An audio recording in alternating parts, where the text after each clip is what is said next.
Haz de este lugar tu habitación, llena cada rincón de esta casa.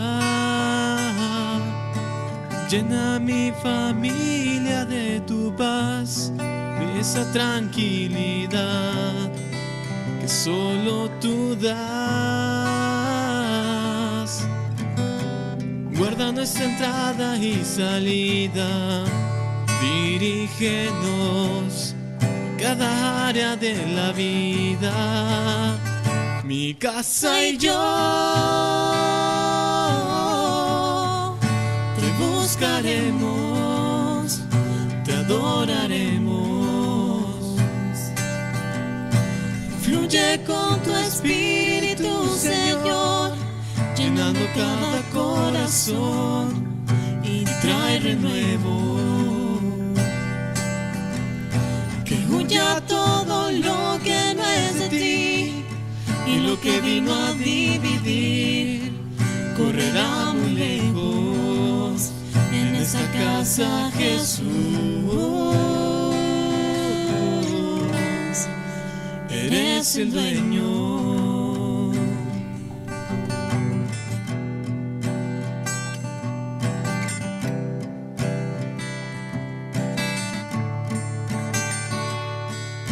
Que se haga siempre tu voluntad, que vaya más allá de nuestros planes.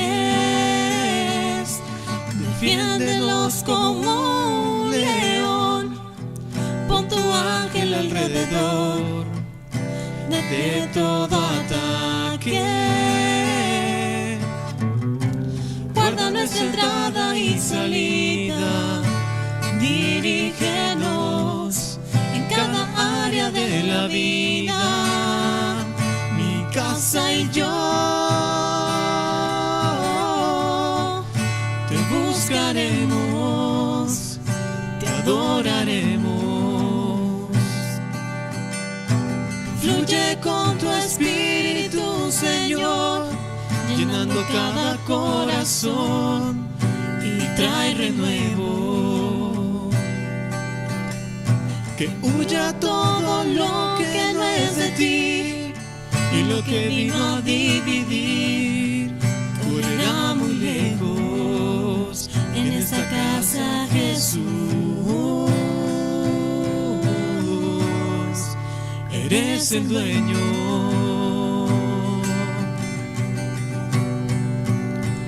Mi casa y yo te buscaremos, te adoraremos.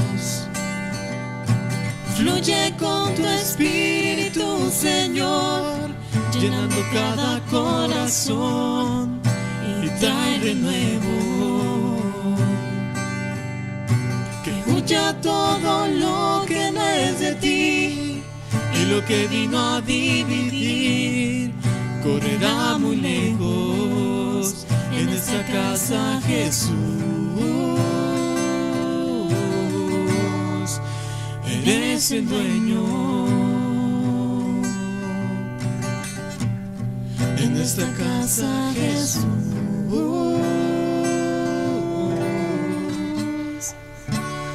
Eres el dueño.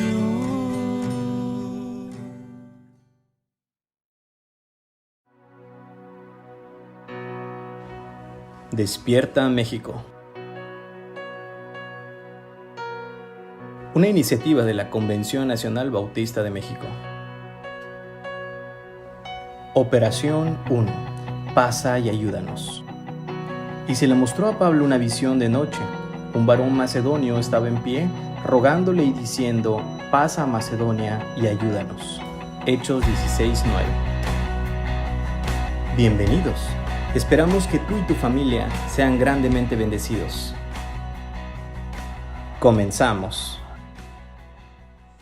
Hola, ¿qué tal, hermanos? ¿Cómo están? Soy Timoteo Hernández Jarquín, pastor de la Iglesia Bautista Verdad y Vida en Oaxaca, Oaxaca. Hoy nos corresponde estudiar el Evangelio de Mateo, capítulo 5, versículos 17 al 20.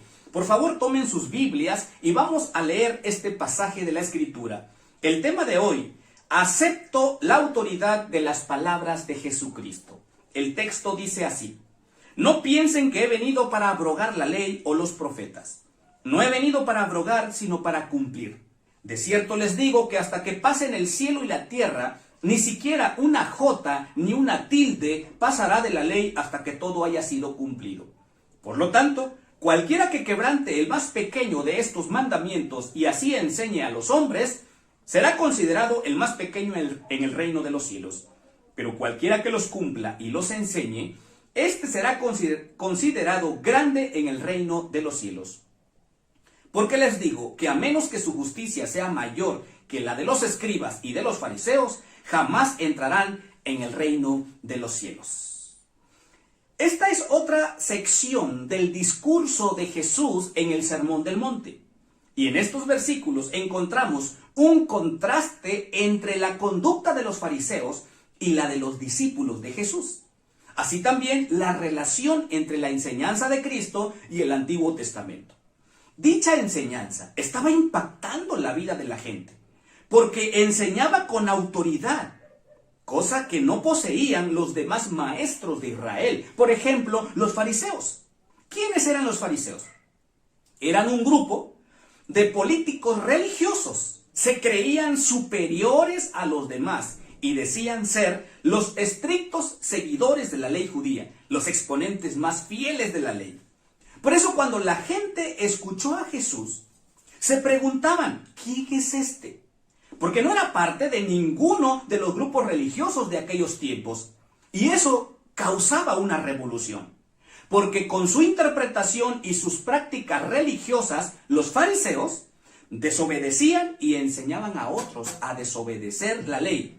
Aunque ellos no lo pensaban así, pero eso hacían. Así que podríamos decir que la obediencia a la palabra de Dios es un requisito fundamental para ser un discípulo de Jesús. Seguir a Cristo implica practicar y enseñar a otros a obedecer sus enseñanzas. Por lo tanto, aceptemos la autoridad de las palabras de Jesucristo. Veamos 3 razones por las cuales debemos hacerlo. Primera razón: debemos aceptar la palabra de Jesús porque Él mismo nos dio ejemplo. Miren lo que dice el versículo 17. No piensen que he venido para abrogar la ley o los profetas. No he venido para abrogar, sino para cumplir. Si Jesús obedeció la ley, tal como está escrito, ahora nos da ejemplo a nosotros, sus discípulos, de obediencia a la palabra de Dios. Porque Él es nuestro modelo. Porque Él es nuestro ejemplo. Así que si decidimos seguir a Cristo, debemos obedecer sus palabras y seguir su ejemplo. Cuando Jesús dijo que no había venido a anular la ley y los profetas, fue muy enfático, porque algunos pensaban que echaría abajo los mandamientos expresados en la ley y en los profetas. Y no fue así. Él vino a darle cumplimiento de una forma completa. En términos prácticos, ¿qué significa que Cristo no vino a abrogar la ley, sino a cumplirla? Primeramente, Jesús vino a darle el significado verdadero y la interpretación correcta de la ley. Es decir, Cristo no está anteponiendo su enseñanza a la de la ley. Más bien, no estaba aprobando la manera en cómo los fariseos interpretaban y enseñaban las Escrituras. Además, significa que Cristo cumple la ley, dándonos ahora la capacidad de amar y obedecer sus enseñanzas. También significa que Cristo vino a cumplir perfectamente la ley y llevar el castigo sobre sí, el castigo que la ley imponía a quienes la quebrantaban. Así que Jesús es el ejemplo de obediencia. Pero ¿por qué debemos de aceptar las palabras de Jesús? Hay otra razón. Porque ellas son permanente y pertinente. Las palabras de Jesús son permanente y pertinente. Miren el versículo 18. De cierto les digo que hasta que pasen el cielo y la tierra, ni siquiera una jota ni una tilde pasará de la ley hasta que todo haya sido cumplido. El versículo 18 habla de la vigencia y de la permanencia de la palabra de Dios. Esta es otra razón por la que debemos obedecerla. Jesús le da una importancia extraordinaria a las Escrituras. Por eso dijo que ni una jota ni una tilde desaparecerá hasta que todo se haya cumplido. Esta declaración nos enseña que la palabra de Jesús es absoluta y eterna. Por lo tanto, no puede ser cambiada, ni modificada, ni pasar de moda. Tanto el Antiguo como el Nuevo Testamento tienen relación, y el cristiano lo acepta como revelación de Dios, porque esta palabra permanece inalterable para siempre. Es vigente ayer, hoy y mañana. Cuando el texto dice que ni una jota pasará, Jesús se está refiriendo a la letra más pequeña del alfabeto hebreo. Es como una comilla o un apóstrofe de nuestro alfabeto. Y la tilde que se menciona aquí es una pequeña marca que poseen algunas letras hebreas y que sirven para distinguir una letra de otra porque algunas son muy parecidas. Entonces la expresión significa que hasta el fin de los siglos ni la parte más pequeña de las Escrituras podría ser anulada hasta que eso no tenga cumplimiento. Así que las palabras de Jesús son infalibles y no pueden ser abrogadas. Por eso debemos aceptar las palabras de Jesús. Dios no cambia, su palabra tampoco, y lo que Dios exige de su pueblo tampoco ha cambiado. Y la tercera razón por la cual debemos aceptar la palabra de Jesús es porque de lo contrario trae consecuencias fatales. El versículo 19 dice así: por lo tanto, cualquiera que quebrante el más pequeño de estos mandamientos y así enseñe a los hombres, será considerado el más pequeño en el reino de los cielos. Pero cualquiera que los cumpla y los enseñe, este será considerado grande en el reino de los cielos. Aun cuando dices creer la palabra de Dios, pero no la obedeces, tienes un problema muy serio. La tendencia humana es la desobediencia. Eso es precisamente lo que hacían los fariseos. Suavizaban la enseñanza y las aplicaban a su conveniencia. Nosotros tendemos a escoger algunas cosas que consideramos importantes obedecer y hacemos una lista de ello. Y una vez que ya cumplimos con esas 3 o 5 cosas, pensamos que ya cumplimos todos. Tengamos cuidado. La desobediencia trae consecuencias muy serias. Que Dios nos ayude a ser obedientes a la palabra de Jesús. Despierta México. Dios te bendiga.